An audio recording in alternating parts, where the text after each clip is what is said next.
selamat sore anak-anakku semua teman setia. Selamat berjumpa dengan kami, saya Ibu Virena Irida dari SMP Stella Matutina dan teman saya Ibunda. Selamat sore anak-anakku, teman setia. Selamat berjumpa dengan Ibu Sylvia Irina Tisera dari SMP Kristen Satya Wacana. Oke, anak-anakku semua, apa kabar sore ini? Ibu berharap kalian semuanya sehat ya. Dan tentu dengan ceria kita bisa mengikuti pembelajaran ini. Hari ini kita akan belajar khususnya bersama teman-teman kita kelas 7 SMP. Kita akan membahas materi tentang norma dan keadilan. Nah, nanti kita harapannya dengan belajar ini kita bisa paham, bisa mengidentifikasi apa sih norma-norma yang ada di dalam masyarakat, keterkaitannya dengan keadilan di dalam masyarakat. Baik, Kak Ica dan juga Ibu Silvi, sebelum kita pembelajaran kita agar semangat anak-anak kita ajak untuk salam Abita dulu ya. Oke. Ya, oke.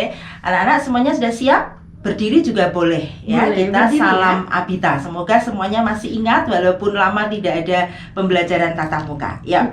Salam Abita. Aku bangga Indonesia tanah airku. A.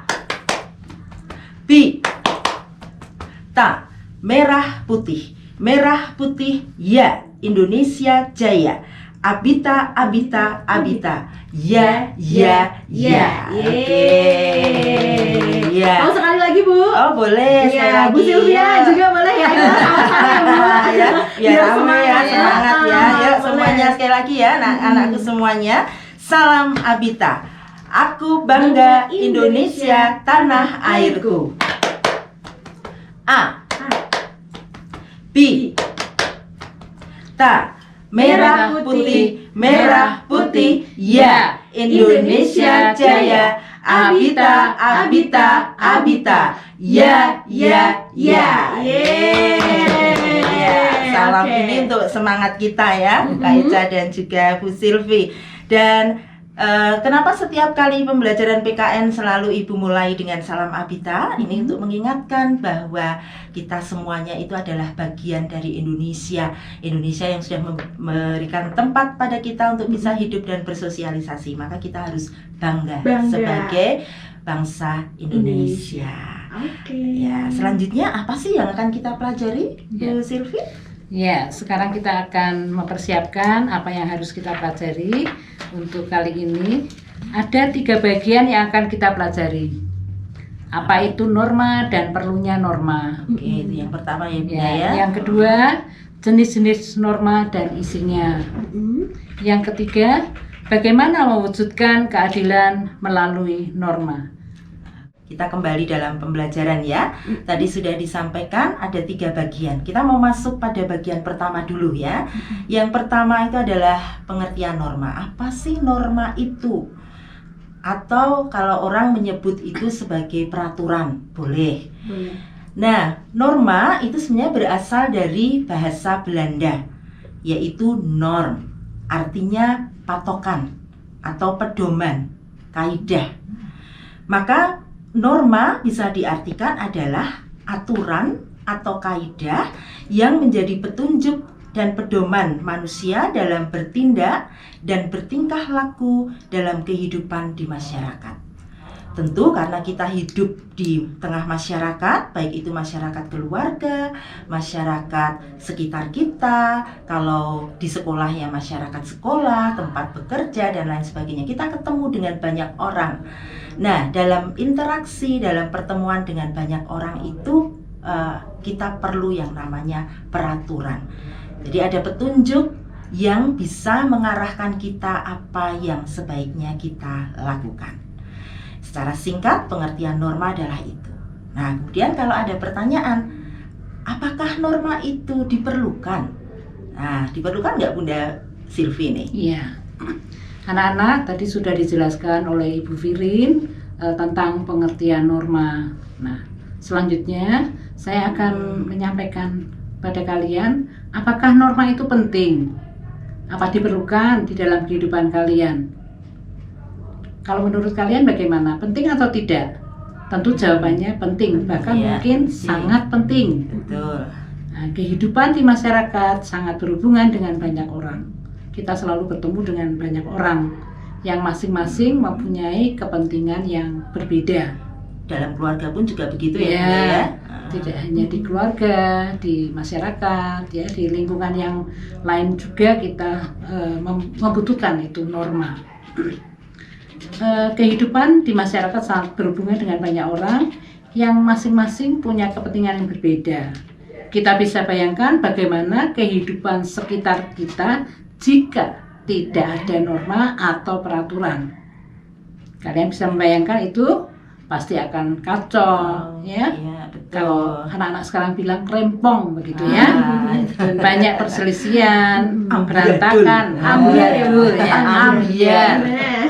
Nah, kita nanti akan melihat apa saja pentingnya norma. Bagaimana Bu Firin? Iya. Tadi Bunda Silvi sudah memberikan gambaran ya, karena kita ketemu dengan banyak orang itu tentu dibutuhkan peraturan. Nah, maka kalian juga sekarang bisa melihat sendiri kira-kira apa sih perlunya norma. Antara lain, yang pertama, kehidupan masyarakat tentu akan menjadi lebih tertib dan teratur karena ada patokan. Kita boleh apa, tidak boleh apa.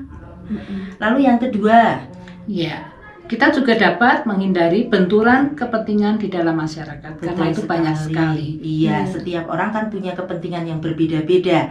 Sehingga itu kalau ada norma akan lebih bisa ada semacam toleransi gitu ya. Nah, kemudian selanjutnya juga misalnya bisa meningkatkan disiplin. Benar nggak? Iya, bisa meningkatkan disiplin. Iya, karena di dalam norma itu ada peraturan yang mestinya kita taati dan di situ juga ada sanksi, ya kan? Iya. Nah, sanksi itu membuat kita jera. Maka salah satunya juga mengapa itu diperlukan ya membuat masyarakat menjadi jera dan semakin lama dia akan disiplin. Kira-kira apa lagi ya, Bunda Iya. ya? Kalau sudah disiplin dan taat pada peraturan, maka kegiatan dan aktivitas di masyarakat itu dapat berjalan lancar. Iya, Iya. betul. Karena situasinya pasti akan nyaman, Nyaman, tenang, aman. damai gitu ya. Iya. Kalau terjadi perselisihan, bagaimana mungkin kita bisa hidup dengan tenang, hidup Iya. dengan lancar. Oke, dan yang pasti kriminalitas juga akan semakin berkurang. Kriminalitas akan berkurang.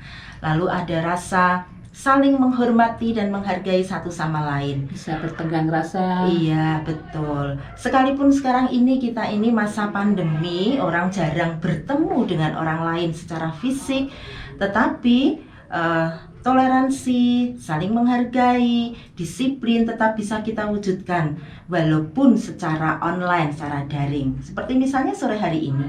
Ya, sore hari ini ada acara kita bersama pukul 15 sampai 16. Nah, pukul 15 atau 3 sore aku akan siap di depan radio. Nah, gitu misalnya seperti itu ya, Bunda ya. Iya. Oke. Dan mungkin anak-anak juga bisa menyimpulkan apa itu pentingnya norma karena di dalam perilaku atau kehidupan kita sehari-hari kita akan mengalami banyak hal ya, yang itu yang kemudian anak-anak bisa merasakan sendiri, oh ternyata norma itu penting. Pagi hari ada pembelajaran jarak jauh, pukul 7 harus absen, sudah bangun belum? Nah, itu ya. Biasanya bangun, absen, tidur lagi. Sampai belum mandi ya, Bu. Ya, itu. Yang penting menghargai dulu Nah, absen, ya. itu gitu. Tetapi harus diimbangi dengan disiplin, gitu ya. Oke. Baik, tadi sudah di awal kita sudah ngobrol tentang pengertian dan juga pentingnya norma. Sekarang kita masuk pada jenis norma. Tentu kalian pernah membaca atau pernah mendengar, dulu mungkin juga ketika di sekolah dasar kalian pernah mempelajari ada 4 jenis norma. Gitu ya, Bunda Silvi ya, ada Iya. 4 Ada macam. 4 macam. Yang pertama apa ya? Norma agama. Yang kedua adalah norma kesusilaan. Nah, norma kesusilaan ini juga sering disebut juga norma moral. Kemudian yang ketiga adalah norma Norma kesopanan kesopanan. atau juga disebut norma Adat. adat atau juga norma sosial. Kemudian yang keempat adalah norma hukum. Nah, Bunda Silvi akan menjelaskan dulu tentang pengertian norma agama. Iya. Anak-anak, norma agama itu mempunyai pengertian bahwa norma yang berasal dari ajaran Tuhan atau ajaran agama kita. Iya. Ya. Sebagai contoh di dalam agama Kristiani kita mengenal 10 perintah Allah. Iya. Mungkin bagi anak-anak yang Muslim mengenal juga 5 rukun Islam. Iya. Dan tentu juga ajaran-ajaran agama Ya, masing-masing ya, Bunda ajaran-ajaran ya. yang lain ya. Kemudian Oke. eh, Kalau melanggar, Bunda? ya kalau melanggar pasti dapat sanksi ya. Iya. Sanksinya apa? Ya, sanksinya dosa. Hukuman dari Tuhan di akhirat kelak. Jadi kalau sekarang melakukan pelanggaran itu mungkin anak-anak belum bisa merasakan. Baru akan bisa merasakan nanti ya Akhirat ya, Bu. di akhirat begitu. Mungkin Bunda Firin bisa melanjutkan untuk jenis Iya. yang lain. Iya, tapi untuk yang norma agama tadi terus jeleknya adalah karena tidak langsung sanksinya, Ya, jadi dicoba lagi. dicoba lagi. Merasa nggak ada Ya, apa-apa. Merasa nggak ada apa-apa. Maka norma ini memang termasuk jenis norma yang tidak tegas Ya, sanksinya, sanksinya ya. tidak tegas. Ya, walaupun itu ketegasan itu nanti di akhirat Benar. dan lebih berat, gitu ya. Baik, kita masuk pada norma yang kedua, yaitu norma kesusilaan atau norma moral. Sebetulnya kesusilaan itu dari kata susila, itu tentang kebaikan. Maka norma ini adalah aturan-aturan atau kaidah yang asalnya dari hati nurani manusia. Hati nurani manusia itu letaknya di mana tuh? Kalau Bu Firin sering ngomong itu ada di dalam sekali, dalamnya dalam gitu ya. Karena itu sebetulnya manusia itu kan diciptakan Tuhan dengan kondisi yang baik, yang suci. Maka kalau kita mendengarkan hati nurani, yang keluar adalah segala hal kebaikan. Kita bisa ambil contoh saja, misalnya tentang kejujuran. Kita membeli buku, harganya 9.000. Minta ke orang tua 9.000 atau 10.000 ya? Nah, ya. Kalau kita jujur, kita bertanya pada hati nurani, kita akan tetap mengatakan 9.000. Walaupun nanti kembaliannya untuk kita, gitu ya. Itu Kan baru hal yang kecil Bunda ya. Firin sedang menyentil ya nih ya. Jangan mintanya 10.000 ya, Bu. Kembalian 1.000. Nah, Atau pengalaman pribadi. Aduh, itu nggak boleh tapi ya. Nggak boleh. Nggak boleh diulangi ya, Nggak Bu. boleh diulang. Nggak boleh Mungkin ditiru. dulu ketika kecil begitu ya. Maklum masa anak kecil ya, Bu. Betul. Jangan dimaklumi. Oh, jangan dimaklumi, nggak boleh ya, Bu. Nah, terus berikutnya juga mencuri. Di perbuatan-perbuatan baik itu masuk di dalam contoh norma kesusilaan atau norma moral, gitu ya. Tidak mencuri, tidak mencontek, gitu. Nah, seperti tadi dalam norma yang lain, kalau ada pelanggaran pasti akan ada sanksi. Nah, untuk tadi norma agama itu asalnya dari Tuhan ajarannya, maka yang memberikan hukuman juga dari Tuhan. Sedangkan norma kesusilaan asalnya dari mana? Dari hati nurani kita. Maka sebenarnya kalau kita melanggar, itu yang memberikan sanksi itu adalah hati nurani kita sendiri, yaitu berupa perasaan resah, gelisah, merasa dikejar-kejar walaupun nggak dikejar. Contohnya tadi, kalau bohong atau tidak jujur, mungkin yang tahu hanya kita, tetapi kita dihantui perasaan bersalah, gitu ya. Kemudian kita ambil contoh yang besar aja ya, Bunda ya. Misalnya pencuri. Ada orang mencuri TV nih. Oh, mencuri hati aja bikin gelisah ya. Nggak bisa makan tuh. Kayak Nah, gini ya. itu makanya kan itu juga resah kan. Nah, nanti nggak resahnya kalau udah nembung. Aduh, Ibu bisa aja. Nah, misalnya ada orang mencuri, nggak ada yang tahu, ya yang tahu yang punya rumah, tapi yang mencuri siapa kan tidak tahu. Nah, ketika dia dalam, misalnya dia duduk, lalu ada patroli polisi lewat, walaupun polisinya nggak tahu, weng, dia pasti akan gelisah. Takut ya, Bu. Iya, Iya. jangan-jangan itu mencari saya. Padahal sebetulnya malah nggak tahu gitu ya. Tidak Nah, tahu. itu contoh-contoh perasaan resah gitu ya, gelisah, merasa bersalah, merasa dikejar-kejar walaupun sebenarnya kita tidak dikejar. Nah, itu. Kemudian yang ketiga, silahkan Bunda. Iya. Yang ketiga adalah norma kesopanan atau dikenal juga dengan norma adat. Ya. Ya. Norma yang berasal dari kebiasaan sekelompok orang atau masyarakat yang dianggap baik. Iya. Ya. Jadi sifatnya umum ya, Iya, Bunda, ya. sifatnya umum. Aturannya Nah, ini contohnya tidak meludah di sembarang tempat. Ya, apalagi di saat ini, Iya. wah ini Iya. larangan Keras ya. keras itu Oh, ya. gitu. Itu ibaratnya kan gila nih jijik keprot jorok kayak Aduh. Ya, kemudian bicara sopan. Nah, ini menyapa orang yang lebih tua. Kemudian tidak memotong pembicaraan orang. Saya yakin anak-anak juga bisa mencari contoh yang lain karena ini ada di sekitaran kita dan kita lakukan setiap hari begitu ya. Betul. Sama dengan norma-norma yang lain, ini juga ada sanksinya ya. Sanksinya antara lain dicemooh ya, kemudian juga dicap jelek. Anaknya sapa to kuwi. Nah, begitu ya. Jadi yang ngecap jelek masyarakat ya, Masyarakat Bunda, ya, karena ya. memang norma ini asalnya juga Dari dari masyarakat. masyarakat. Nah, selanjutnya nanti akan lebih jauh bisa dikucilkan oleh masyarakat. Ya, kita tidak usah bergaul dengan anak itu karena anak itu begini, begitu ya. Begini begitu ya, Bu. Begini begitu ya. Nah, kalau seperti itu kan masyarakat mencibir ya, Iya, Bunda, mencibir, mencibir. Anak sopo to kuwi dasar ngerti aturan gitu ya. Muridnya sopo to kuwi. Itu kalau sopan. Iya. Kalau sopan, Kalau aduh, bocah kok bagus men padahal jane ra bagus. Anaknya sopo to? Sekolahnya ngendi? Gitu. Gurune sopo? Oh, Bu Firin karo Bu Silvi. Wah, keren. Itu kalau misal sikapnya bagus, Iya. kesannya juga bagus ya. Iya, pasti. Iya, Iya. itu. Dan yang keempat adalah norma hukum. Di antara 4 norma ini adalah norma yang paling tegas karena memang sanksinya jelas dan memang tegas. Norma ini adalah norma yang berasal atau dibuat oleh lembaga-lembaga yang berwenang. Tapi jangan salah ya, biasanya kalau kita menyebutkan kata-kata yang berwenang, mesti image-nya adalah polisi. Iya. Padahal belum tentu. Polisi itu malah tidak membuat hukum, polisi itu menegakkan hukum. Nah, siapa yang berwenang? Nah, sekarang kita lihat saja, itu tergantung pada lingkungan hukumnya.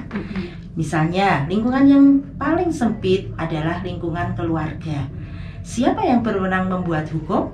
Yaitu kepala keluarga. Ya, tentu dengan demokratis ya, yang baik, beserta disepakati dengan anggota keluarga. Contohnya apa kalau yang di lingkungan keluarga? Ya, misalnya tidak boleh keluar malam lebih dari jam 9. Contohnya sederhana itu. Keluar dari kamar mandi, matikan keran. Itu contoh sederhana. Nah, kemudian yang kedua, di lingkungan yang kedua yang lebih luas lagi adalah masyarakat tempat tinggal, atau kita pakai masyarakat sekolah dulu lah, sekolah atau tempat bekerja. Tentu di masing-masing tempat bekerja atau sekolah juga punya aturan, punya tata tertib. Iya, gitu. Siapa yang membuat? Ya, yang berwenang adalah pihak sekolah atau pihak instansi yang berkaitan. Kemudian yang lingkungan yang lebih luas lagi adalah masyarakat sekitar. Kampung bisa, yang lebih luas bisa, dan yang terakhir adalah masyarakat negara.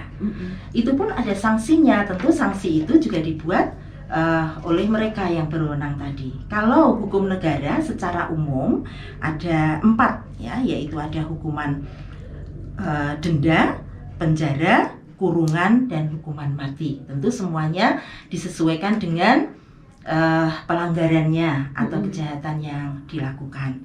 Sedangkan untuk lingkungan yang lebih sempit ya tidak mungkin lah kalau kita misalnya keluar lebih dari jam 9 melanggar lalu kita dipenjara, tidak. Tapi itu disesuaikan dengan kepentingan masing-masing. Iya, betul.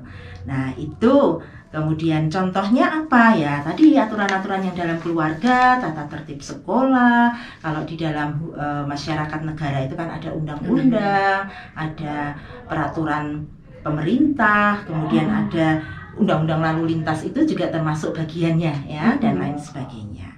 Tentunya kita sering mendengar kata adil atau keadilan.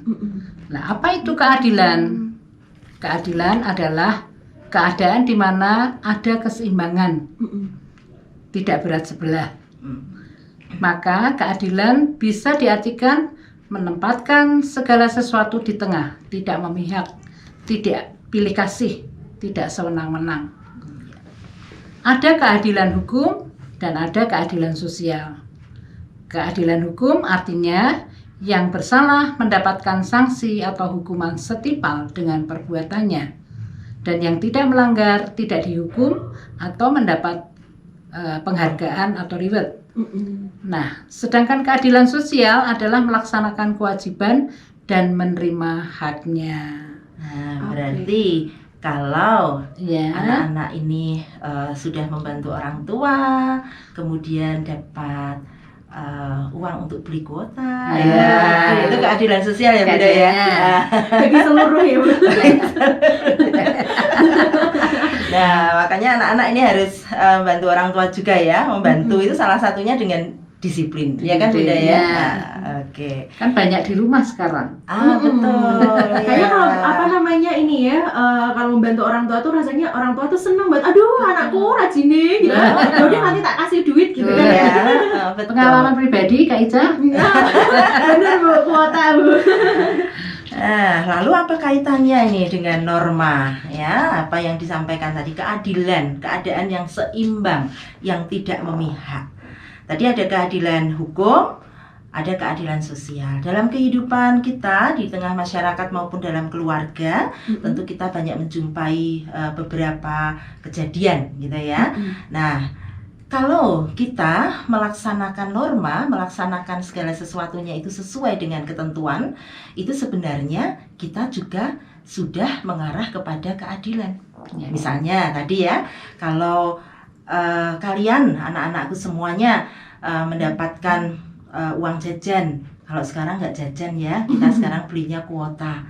Tetapi kalau kalian hanya duduk manis aja, nge-game, menggunakan fasilitas yang diberikan orang tua, tetapi tidak diimbangi dengan melaksanakan kewajiban, maka itu namanya tidak adil. Tetapi kalau kita mengikuti norma yang dibuat oleh keluarga, yaitu misalnya dengan bantu, mungkin sederhana saja deh. Misalnya, kalau makan, piringnya dicuci. Nah, itu saja sudah cukup membantu orang tua. Bangun tidak perlu dibangunkan. Nah, ini juga, ya kan? Nah, ini maka itu yang disebut dengan keadilan. Kalau kita melaksanakan norma, maka akan tercipta keadilan. Apalagi kalau kita sudah berinteraksi dengan masyarakat yang lebih luas. Nah, itu akan lebih dampaknya terasa keadilannya. Umpamanya, kita memberikan bantuan kepada orang-orang di sekitar kita, gitu ya. Tetapi juga kita mendapatkan fasilitas dari kampung, misalnya jalan, penerangan jalan, dan juga fasilitas lain. Nah, keadilan akan tercipta, apalagi di lingkungan yang lebih luas, yaitu negara. Jadi kita bisa lihat bahwa kalau kita melaksanakan norma, entah itu norma agama, norma kesusilaan, norma adat atau norma sosial, dan norma hukum, sebenarnya kita juga sudah mencoba untuk mewujudkan keadilan. Karena keadilan tadi sudah disampaikan ada keseimbangan.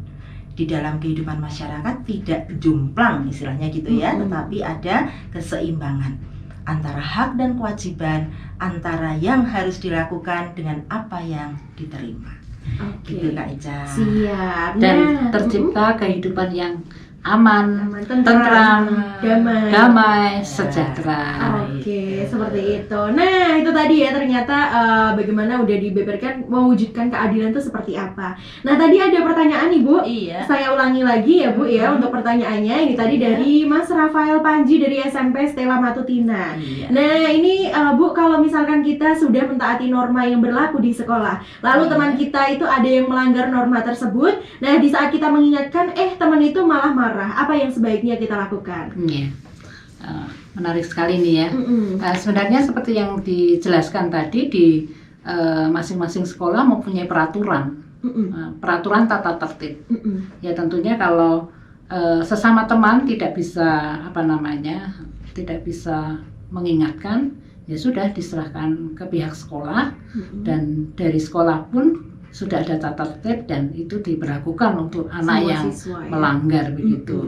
Mungkin ada tambahan dari Bu Firi? Iya, kalau saya yang pertama, saya apresiasi dulu nih Rafael Panji atau mungkin anak-anak yang lain mendapati temannya melanggar, berarti tahu kalau itu salah, gitu ya. Lalu yang kedua dia mengingatkan. Oke, jempol ini. Saya suka anak-anak yang seperti ini. Iya, berarti sadar bahwa sebenarnya ada sesuatu yang baik yang dilanggar, gitu ya. Nah, cuma sekarang permasalahannya tidak semua teman memang mau diingatkan ya. Kalau marah-marah jangan dibalas dengan marah-marah loh ya, gitu. Langkah pertama barangkali diingatkan kembali dengan cara yang baik, gitu ya, dengan cara yang baik. Tapi kalau masih marah-marah itu, ya mungkin tadi dia lapar kali ya. Iya, belum makan ya Bu Belum ya. makan gitu. Atau uang jajannya habis. Nah, bisa jadi. Maka kemudian kalau bisa dengan cara yang lebih baik, misalnya diajak duduk, begitu barangkali dia sedang emosi, itu bagus. Tetapi kalau ternyata masih juga marah-marah, barangkali memang sanksi yang dari atau aturan dari sekolah itu bisa diberlakukan. Jadi itu yang kemudian disebut dengan ketegasan, gitu ya. Oke. Ya, gitu. Nah, itu tadi ya Mas Rafael. Nah, selanjutnya ada pertanyaan dari Elizabeth Mela, Mbak Elizabeth Mela ya, dari Salatiga. Pertanyaannya tadi adalah apa maksud dari pergeseran norma? Seperti itu. Oke. Terima kasih Mela sudah bertanya. Sering juga kita mendengar ada istilah pergeseran norma atau pergeseran nilai, gitu ya. Nah, sebenarnya apa sih maksudnya pergeseran nilai atau pergeseran norma? Itu adalah suatu kondisi tentang perubahan yang terjadi dalam masyarakat terhadap norma atau nilai, gitu ya. Yang awalnya pergeseran ini sebenarnya dianggap itu adalah sesuatu yang negatif, kan gitu ya Bunda ya, sesuatu yang negatif. Tetapi lambat laun ini bisa diterima, gitu, karena faktor situasi. Kita ambil contoh saja, dulu dalam masyarakat Jawa, ini hubungannya juga dengan norma kesopanan. Kalau yang namanya wanita itu kan pakainya dress ya, rok gitu kan. Tapi sekarang ini hampir semuanya mengenakan celana panjang. Nah, kalau orang dulu itu mengatakan tidak sopan, gitu ya, karena sebaiknya menggunakan rok.